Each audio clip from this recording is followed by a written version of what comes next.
السلام عليكم. لا تنسوا الاعجاب بالفيديو والاشتراك في القناة تشجيعا لنا لنستمر بنشر المزيد ان شاء الله. السلام عليكم، مرحبا بكم في قناتكم أخبار مميزة. قبل أن نبدأ الفيديو لا تنسوا الاشتراك في القناة والضغط على زر الجرس ليصلكم كل ما جديد إن شاء الله. في هذا الفيديو إن شاء الله سوف نتكلم على انتقال ميسي إلى الهلال السعودي.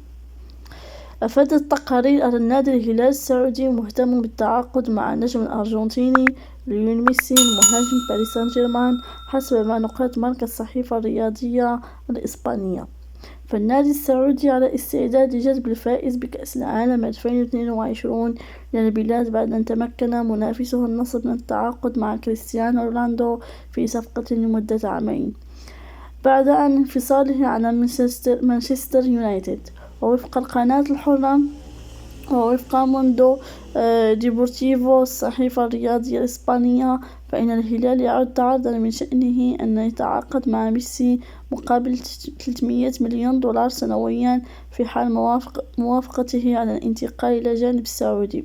وفي غضون ذلك فادت الأنباء أن ميسي وباريس سان جيرمان على وشك التوصل إلى اتفاق بشأن تجديد عقده وفق ماركم. وفي تقرير بعنوان ميسي أكبر أمنية للهلال، أشارت موندو ديبورتيفو إلى أن بعض التقارير تورد أن نادي الهلال السعودي ربما يعرض على ميسي ما يصل إلى 350 مليون دولار سنويا. وحسب الصحيفة سيكون من الصعب رفض عرض كهذا، لكن من غير الواضح ما إذا كان النجم الأرجنتيني سينتقل إلى السعودية.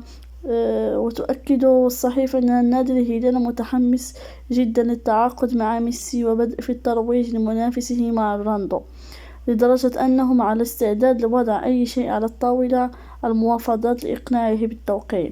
وأكبر أمنية للهلال هي أن يكون ميسي جزءا من فريق الذي سيلعب كأس العالم للأندية والتي ستقام بين 1 و11 فبراير في الرباط وطنجة. ولتحقيق هذا الحلم فإن النادي على استعداد لتقديم أكثر من 300 مليون دولار في موسم واحد للنجم الكبير. وحسب موندو ديبورتيفو إذا كان ميسي على استعداد لترك باريس سان جيرمان الآن فسيستعين على الهلال التفاوض مع النادي الفرنسي، لأن ميسي يرتبط بعقد 300 دولار. فيما قالت صحيفة ديلي ميل البريطانية أن النجم العالمي ليونيل ميسي يقترب من التوقيع لنادينا إلى السعودي قادما من باريس سان جيرمان. وكشفت الصحيفة على أن هذه الصفقة ستكون أكبر في العالم كرة القدم العالمية والمحلية، مشيرة إلى أن خورخي والد ليونيل ميسي موجود في العاصمة السعودية الرياض لإجراء محادثات مع الهلال حول إمكانية انضمام ابنه إلى النادي السعودي بعقد مذهل قيمته 245 مليون جنيه استرليني. وأضافت الصحيفة أن إدارة نادي الهلال عقد العزم على ضم ميسي، وهو ما قد يقف عقبات في الطريق النادي الفرنسي في سعيه لتجديد عقد. وأشارت الصحيفة إلى أن عقد ميسي مع الهلال سيوفق على منافسه البرتغالي كريستيانو رونالدو مع نادي النصر السعودي.